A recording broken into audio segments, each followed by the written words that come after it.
From the language app Babbel, this is Multilinguish. I'm senior producer Dylan Lyons.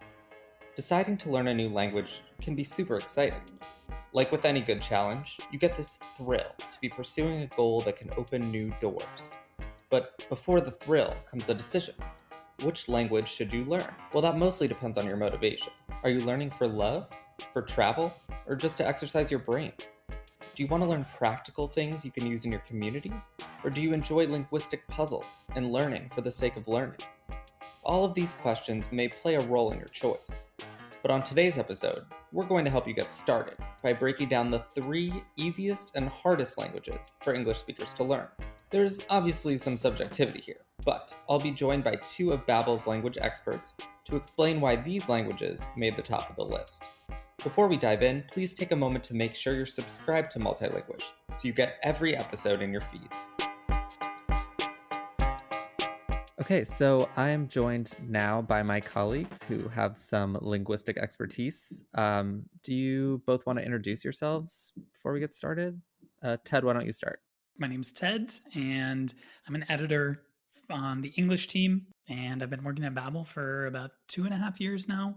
And I think that I've already had a guest appearance talking about, what were we talking about? Was that the Berlin expats, or the American expats in Berlin episode? Yeah, that's right. It was the expat episode. Yes. So it's good to be back. Thanks for having me. Thanks for coming. Hi, I'm Ellen. I'm also in the didactics team. I'm a project manager for learning content and learning media. Thanks for having me. Great. Yes, great. Well, thank you both for joining me. So you are going to take us through some of the 3 easiest languages for English speakers to learn, and then we will talk about the 3 hardest. But before we dive into the list, I know everyone's waiting with bated breath. Can we just go through a little bit of the methodology? Can you just tell me what characteristics you consider when you decide which are easier or harder languages for English speakers? Sure. There are a few different things that we took into account when making this list. The first thing is how lexically similar the language you're learning is to your native language. And basically that just means how similar are the words of the language. So a language with high lexical similarity will have a lot of cognates, a lot of words that look similar to words in your language and have the same meaning. Oh, we love cognates. Yeah, and another thing is how grammatically similar it is, and also the syntax. So like the word order and how you form sentences, that can also be very informative in deciding if it's easy or not. Mm-hmm. We also think about the phonology of the language and how phonologically similar it is to your native language. So there are languages that have different sounds that do not happen in English. And if there are a lot of those sounds in the language that you're trying to learn, it might end up being a bit harder, right? Yeah. That makes sense. And then we also thought about the opportunity to practice and the exposure that you're able to get. Obviously, English is one of the languages with the highest exposure, like it's all over the internet and all over film and TV and media, and it helps a lot if you're able to get a lot of exposure and also practice opportunities. So that's also something to think about. Great. And the last thing that we didn't really include in the list, because this comes down to each person's individual background, is if you know any other languages, right? If you already know a Romance language like Spanish, then that would make picking up French or Italian a lot easier, because they languages that come from the same language family share a lot of characteristics. Cool. So now that we've established how we came up with this list, let us wait no further. Let's dive in. Drum roll, please. What is the easiest language for English speakers to learn? So the easiest language for English speakers to learn is Afrikaans. Ooh. And Afrikaans is it's the official language of both South Africa and Namibia. And It is a really close relative to Dutch. And Dutch is already really similar to English, but the reason Afrikaans is the easiest for English speakers to learn is because it's basically just a simplified version of Dutch. Right? So let's take a look at Afrikaans and talk a little bit about what makes it easy. The first thing is that you don't have to learn a new alphabet, right? There are just a couple of letters that have these diacritic marks on them. So a little mark above the letter, like an E wearing a hat or something like that. And also, English and Afrikaans, which are both Germanic languages, share a lot of words. So there's that lexical similarity that we were talking about. In fact, there are entire poems that could be read in either language. The words are Really? all exactly the same and have the same meaning. Yeah, they just have different pronunciation. Wow, I didn't realize it was that similar. That's incredible. Yeah, I found that pretty crazy as well. Also, something that's really nice about Afrikaans, a lot of Germanic languages have grammatical gender for their nouns, right? Maybe 2 or 3, masculine, feminine, and sometimes neuter. But Afrikaans, just like English, only has 1 grammatical gender. So it makes it a lot easier to learn vocabulary, and by nature also simplifies the grammar. You don't need to remember gendered adjective endings or worry about how the words change depending on the case you're using.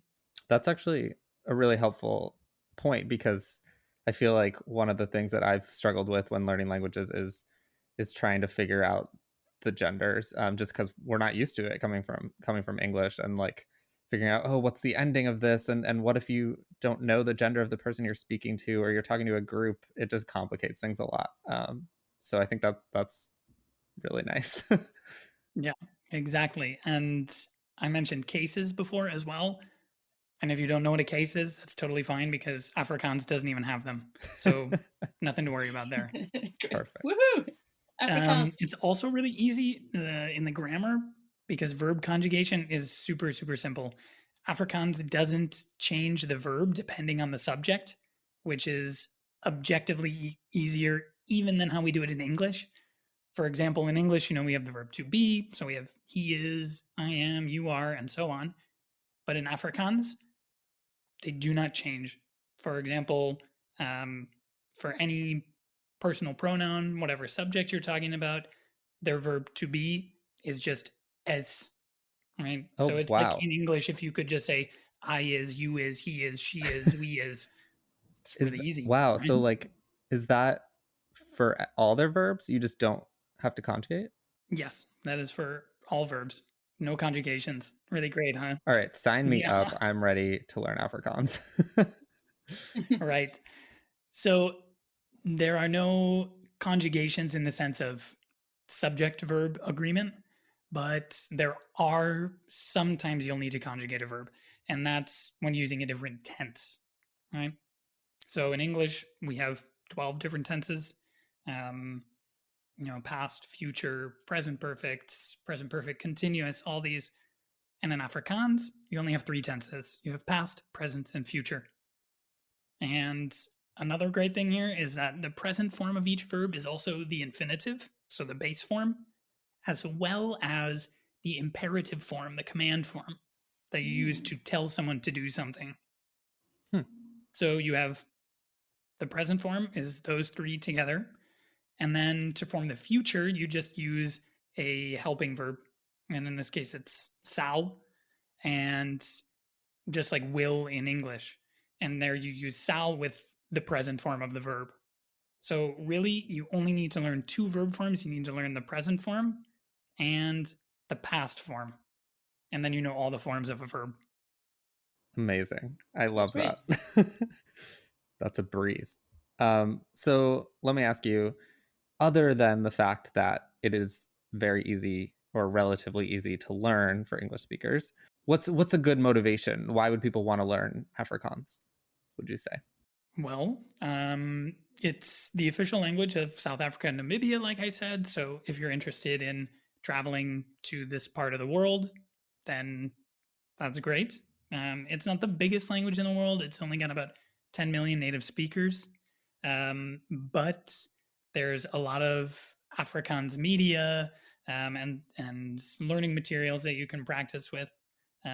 Also, South Africans love to travel. You'll probably run into them wherever you go in the world. That's true. So you'd have a great opportunity to practice the language there as well. So is there anything tricky about the language? As with learning any language, there's going to be some tricky bits.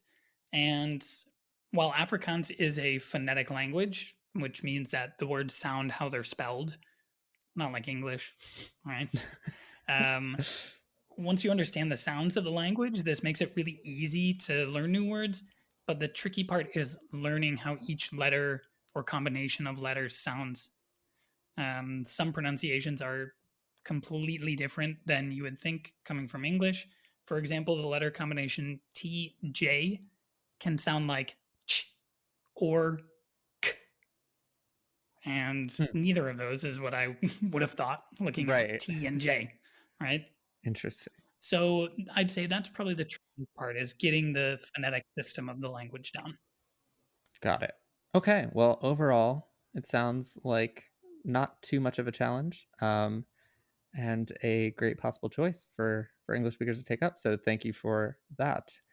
So now let's move on to the second easiest language for English speakers to learn, which I believe is a Thai, is it not? It is. So this is a tie between Norwegian and Swedish. And I'm a little bit biased here, so I'll talk mostly about Swedish because that's also my language.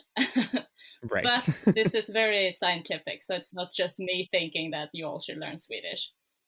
But you kind of secretly do want us all to learn Swedish. I secretly do, yeah. Yes. Right. Okay. Just like with Afrikaans, Norwegian and Swedish are closely related to English with a lot of cognates. Often you can sort of guess a word if you have some imagination with the vowels, like you swap out a vowel or you spell it a little bit differently. It's not that close, so you can write a poem and read it in any language, but there are definitely a whole bunch of words that are pretty easy to figure out. And also, just like with Afrikaans, actually, there's no verb conjugation. So another one. You I love would this. say another one, yeah. And this goes for both Norwegian and Swedish and Danish. So all of these Scandinavian or Nordic languages. So that makes it easy to learn, and it makes it really easy to get started also, because a lot of times you spend so much time trying to figure out how to conjugate a verb when you first learn a language. But with the Scandinavian languages, you can pretty much learn the 20 most common verbs, and that can already take you pretty far because you can just use the same form for everyone. And then there are tenses, of course, and they change, but they roughly match English, I would say. There's no progressive form or like gerund, so there's no the ing form in English. So you would say, right now I eat, not right now I am eating. That makes it simpler. But that's actually makes it easy. Yeah, it makes it simpler. Yeah, so I would say that those are pretty good contestants actually to be, and they belong on the top 3, I would say. Okay, now you mentioned Danish, but why is Danish not in there?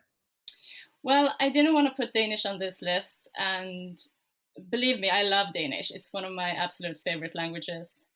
But it is very tricky to pronounce. It is completely unphonetic, like nothing is spelled as it is said. And they also use a very strange and unusual way of counting, which is by 20s, and then you divide it by half. Yeah. Oh no. French. You have to do math? It's like French is wild too. No.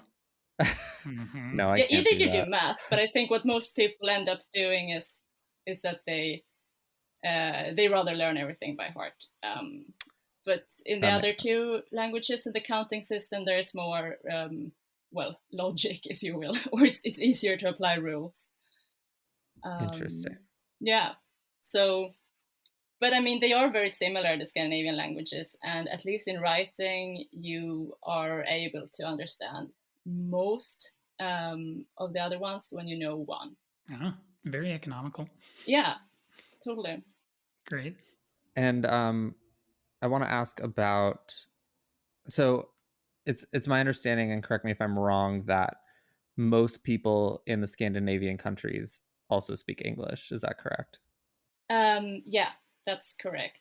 The Nordic countries, so also including Finland, is constantly on the top 5 of countries in the world where English proficiency is the highest. So yeah, that it's like nobody maybe has to learn a Scandinavian language, but as we know, motivations are different for people, and there are a lot of motivations to learn a language even if they speak good English. Like perhaps you really want to move there and then it's helpful, or you want to get to know someone just a little bit better, or you have a partner who speaks the language and you want to get like closer to them. That's also a common motivation. Mm-hmm.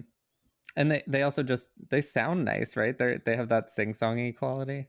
Yeah, that's true. Yeah, they do, but that can also be a little bit difficult to get that right. True. Because sometimes the prosody is also important because it carries a lot of meaning. The intonation sort of has some meaning built into it. For example, if you go up in the end of a sentence, you signal politeness very often, which in other languages, that's the way you ask a question, right? So that's very confusing to Swedes learning Spanish, that they just end up asking a lot of questions when all they wanted to do was to be polite. Oh, that's interesting. So it's almost tonal, but not quite? Or would it be considered tonal? It's some people consider Swedish and Norwegian tonal. They have pitch accent. So there are certain words that have different meanings depending on the pitch accent. Like tomten, tomten, anden, anden. Oh, wow. Those don't are really different hear a difference, words. so that would be difficult. So that can be tricky. So we're actually already talking about things that can be tricky, and pronunciation is definitely one of them. So the intonation, the tonality, the vowel sounds, that are a lot more vowel sounds than in English, which contributes, I suppose, to this sing-songy quality. And you also have a lot of reductions or contractions, which is like words blending together. If you would say the sentence "Jag är inte här," I'm not here. If you would say that how we actually say it, we say "Jag inte är." Oh, wow. So you really it can be very difficult to parse. Exactly. So it can be difficult if you listen to that to actually parse the words together, and like where does one word stop and the other one start.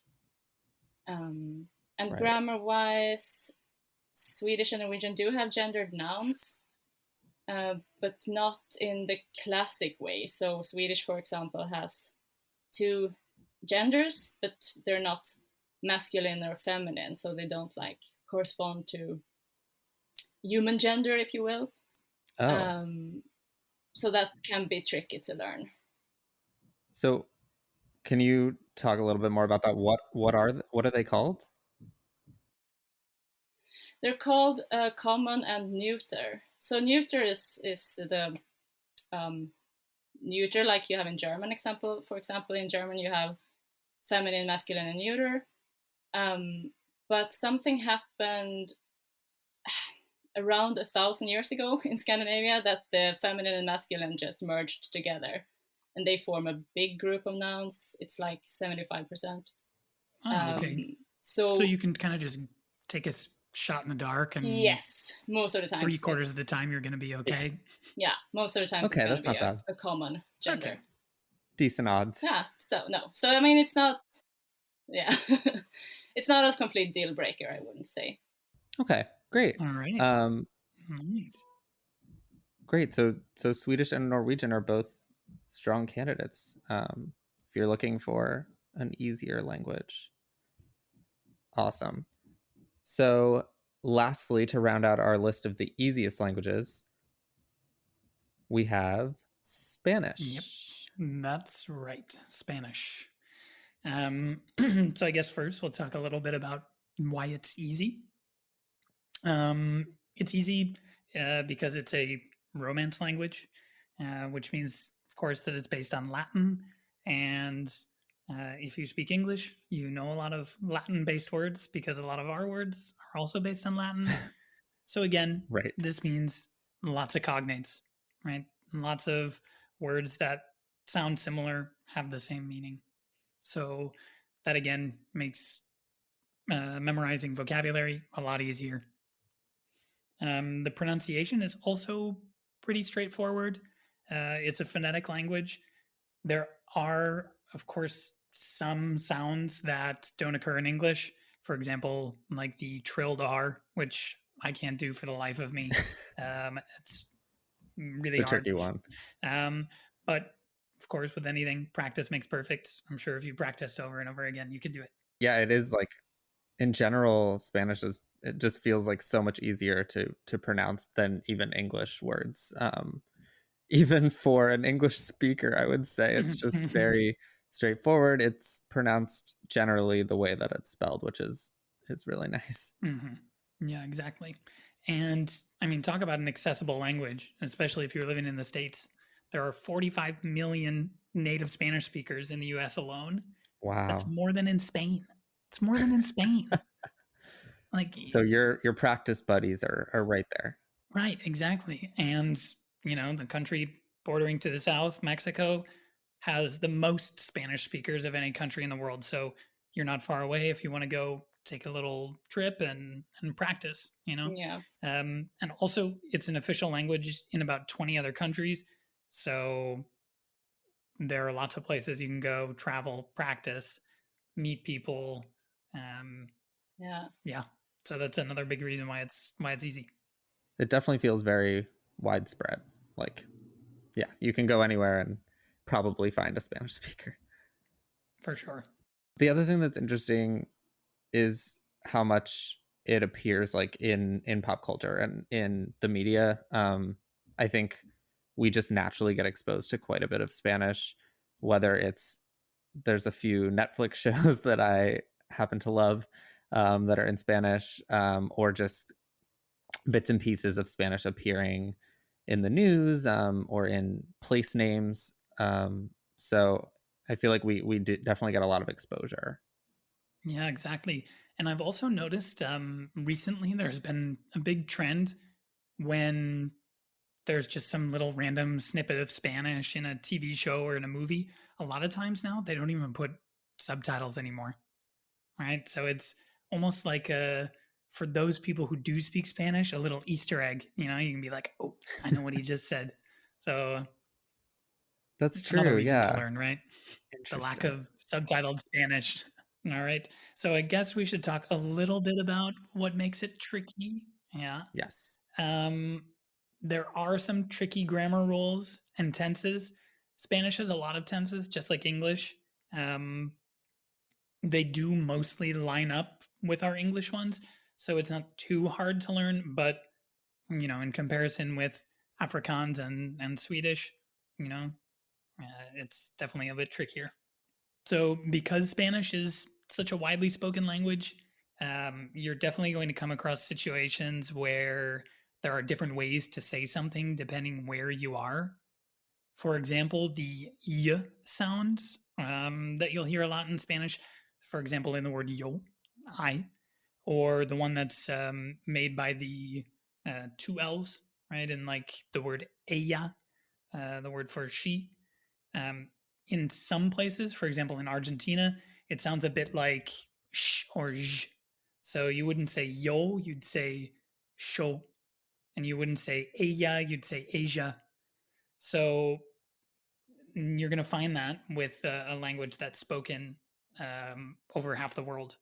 That in some places it's diverged a bit, and there's different rules, different slang, different words that are used, different pronunciations. So that can make it a bit tricky as well.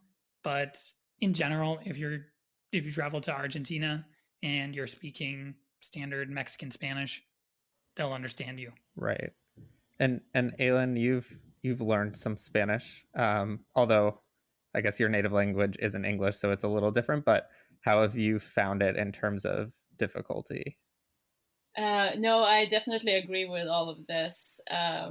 Super, it's great that it's so phonetic, but I do have a hard time with the verbs. There are, especially coming from a language where you don't conjugate anything, and learning Spanish, that is tricky because you have to, like, your head just spins in other directions, and you need to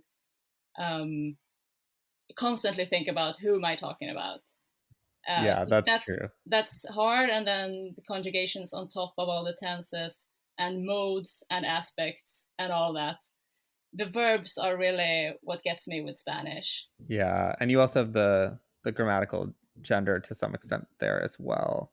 Yeah, you do, but it's easier because it's so much easier to see from the form of the verb or the noun, if it's feminine or masculine.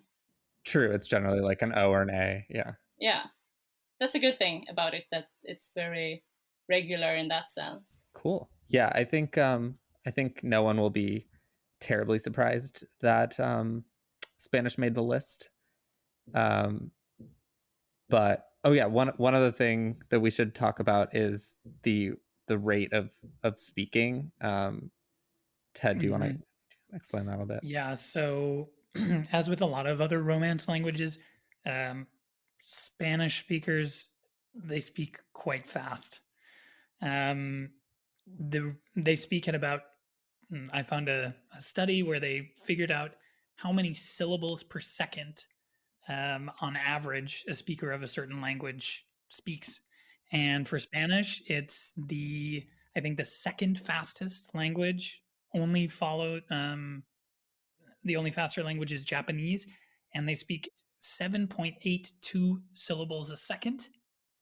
It can make parsing individual words quite difficult for our slow English ears.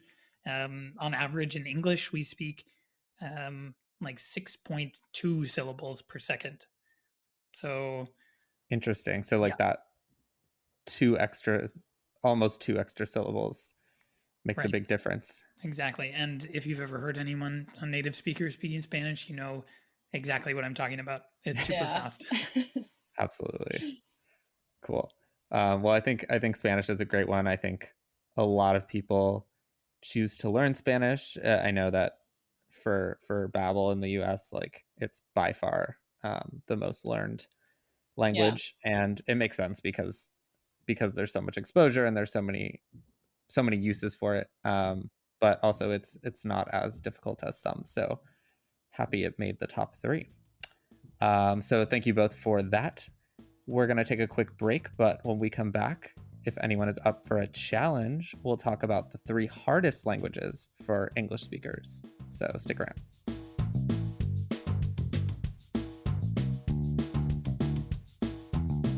Hello, it's Thomas from the podcast. Multilinguish is brought to you by Babbel, the language app.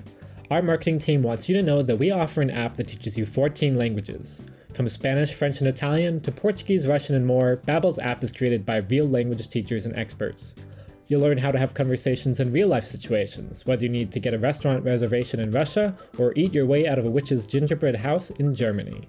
We're offering Multilinguish listeners 50% off a 3-month subscription. New customers can get this offer by visiting babbel.com/podcasts. That's BABBEL.com/podcasts. Welcome back.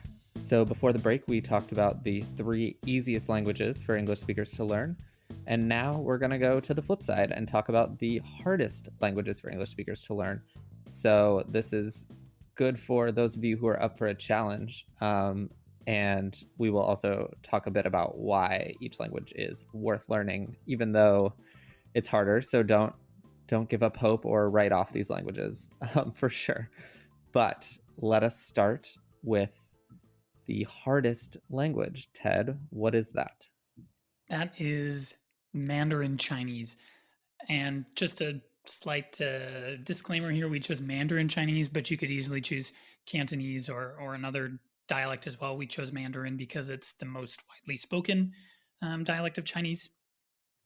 And Makes sense. it is hard for a lot of different reasons. The first being that it has a completely different alphabet with thousands of special characters. And if you want to be literate in Chinese, you have to learn them all. Oh And boy. for us English speakers with our measly little 26 letters, that's a huge task. So yeah, luckily there is a romanized version of the alphabet called Pinyin that is pretty widely used, but you're still going to need to learn the characters as well. Also, it's a tonal language. So there are 4 different tones. I think there's high, low, rising, and falling. And depending on the tone that you use, it can completely change the meaning of a word. There are tons of really subtle homophones in Chinese. So, for example, the word ma is, and maybe my tone is way off, but is mother, and ma is horse. So, right. You can that could imagine end badly for you. some embarrassing situations that could result from that. Yeah. So there's the tones, and also Chinese speakers use a lot of idioms, and they don't directly translate.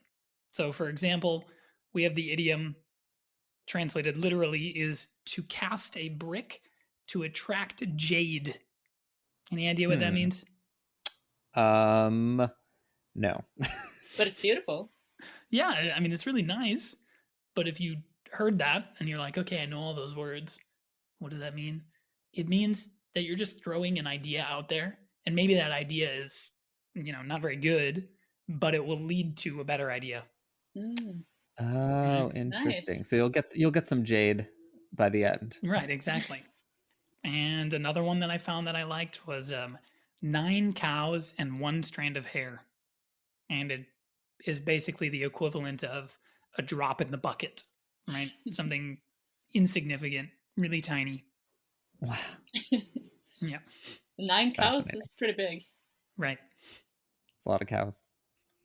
But of course, just because it's hard doesn't mean that it's not worth it, right? Right. There are a lot of reasons to learn Chinese. The first being that it is one of the most widely spoken languages in the world. It has the most native speakers of any language. It has 1.3 billion native speakers. Yeah. Wow. So you'll find someone to talk to if you speak Chinese, that's for sure. Also, it's good for your brain. There are studies that suggest that learning Chinese uses more parts of your brain than other languages. So it's a really great way to keep mentally fit as well. Oh, wow. That's super interesting. I've never heard that. But I guess you have to like memorize so many characters and use so many different tones and all that. I guess it makes sense, but that's really cool. Mm-hmm. Work that brain. Yeah. Awesome. Yeah, Chinese sounds like a good bet. I know it's also pretty big in the business world. And so a lot of people choose to learn it if they're going into like global business as well. So awesome. All right. Next up, second hardest language for English speakers. Yeah. What do we got? So yes, we have a little bit of a wild card here, I would say. We have put Hungarian on this list. Ooh. And you might think that so many European languages are making it to the easiest languages list, so why not Hungarian? But in fact, Hungarian is not at all related to any of the other European languages, except for Finnish, Estonian, and Sami. It's a completely different language family, and it works in a completely different way than other languages in Europe. So one interesting thing about it is that it's agglutinative, which means that you just, well, I like to think of it, you glue parts together to form one giant monster word. Right. So prefixes and suffixes are added to a word, or like a base, instead of stuff like prepositions or even pronouns. So one word carries a lot of information. So they must get pretty long. Yes. Yeah, I think I saw a word, it was like 50 some letters long. Yeah. Oh my goodness. And it's a word that's not used in everyday conversation, and it's more an example for Hungarian speakers to show like that their language can be overly complex sometimes. But it's crazy. Yeah. Yeah, and another complex thing about Hungarian is their 26 cases. Wait, so Ted, you touched How on many? cases before. I mean, the 4 or 5 that German has, it seems like child's play in comparison to 26 of Hungarian. It's insane. It's insane. Yeah, I I can't didn't take that in even. high school. Yeah, exactly. I can't even, like, I don't have fantasy enough to imagine. I don't have imagination enough to imagine what they can even be and what you use them for. Beyond our wildest dreams. Yeah, and then a little bit on the phonetic side of things, they also use, or Hungarian has vowel harmony. So words are supposed to harmonize vowel wise, you can say. You add an extra word an extra vowel onto a word to make it sound right, and you have to remember rules in order to like do this right. That sounds hard, but it also sounds really beautiful, really pretty. Exactly. I appreciate that someone cares about harmony. Right. For sure.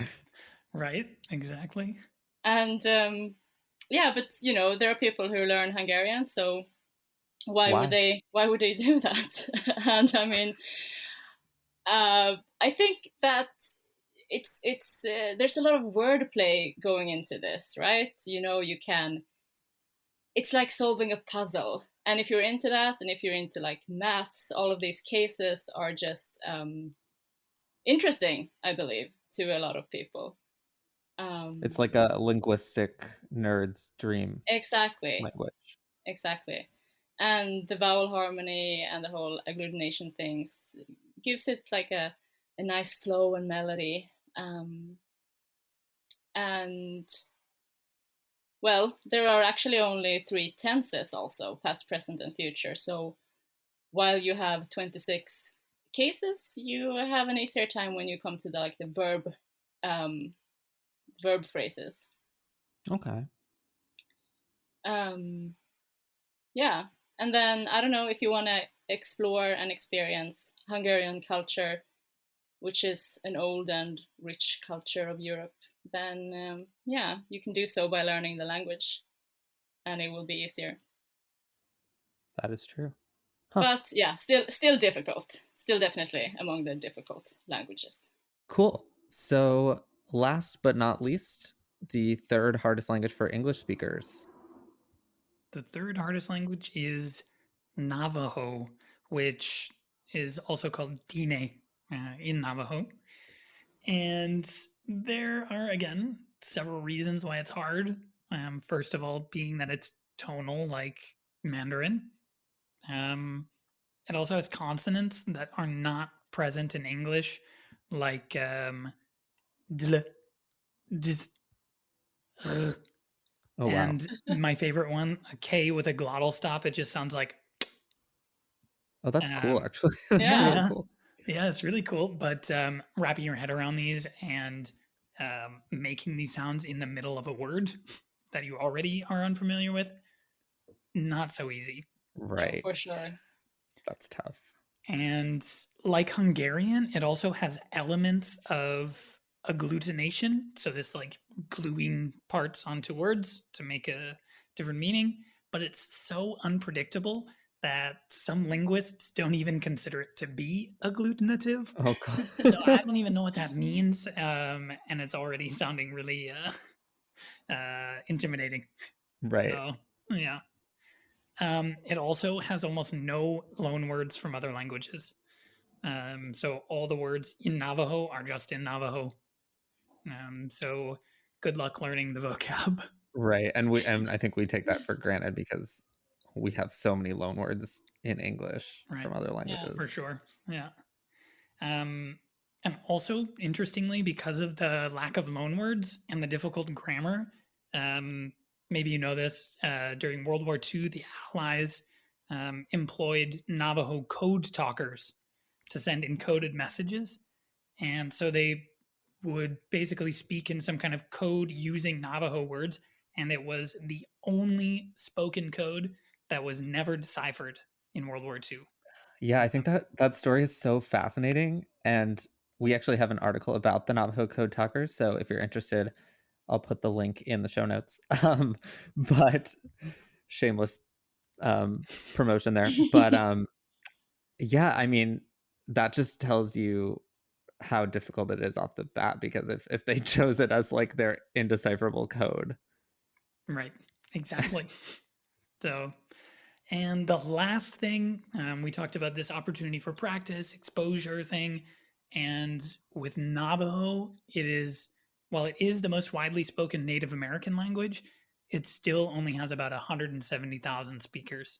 So there's not a lot of opportunity to practice, and it's pretty geographically isolated to the southwest of the United States. So Right. Okay. Yeah. So if you live in Arizona, New Mexico, Right, then you're more likely to encounter it. exactly. Okay. So let's look at the other side. Why is it worth learning anyway? Well, by learning Navajo, you would contribute to the preservation of a minority language and culture. There, like I said, there aren't a lot of speakers, and so every extra speaker that this language could get, I think, is a good thing, right? Absolutely. It's also wildly different from most other languages people commonly learn. So it might be kind of fun and unique challenge, and a little feather in your cap to say like, oh yeah, I know a little bit of Navajo. Yeah. And I would say the last thing, and this is true of all of the languages that we've talked about today, not just Navajo, it offers unique angles for looking at the world. The more languages you know, the more ways to talk about the same thing, the wider your horizons are, your worldview, and the more enriched your experience of the world. So it's not a bad reason. Totally agree. And I do want to close with just a caveat of sorts, which is that everyone's different and we all find different things challenging. And also, just because something is challenging doesn't mean it's not worth doing, which I think is important to drive home. All of these languages are incredible in their own ways and offer a lot of really cool opportunities for if you decide to learn them. Yeah, for sure. And also, if you're motivated to learn Hungarian, that will be easier for you than if you have absolutely no motivation to learn Spanish, I believe. Right. So I would agree with that as well. Yeah. Great. All right. Well, thank you both for coming on today and for talking to us about the easiest and hardest languages. Thanks for having us, Appreciate Dylan. It was great to be on. Thank you so much. And I'll talk to you later. All right. Yes. Bye. Bye. Multilinguish is a production of the language app Babbel. This episode was produced by me, Dylan Lyons, and edited by Brian Rosado. Special thanks to Aylin Askloff and Ted Mentley for sharing their expertise. You can read about today's episode topic and more on Babbel magazine.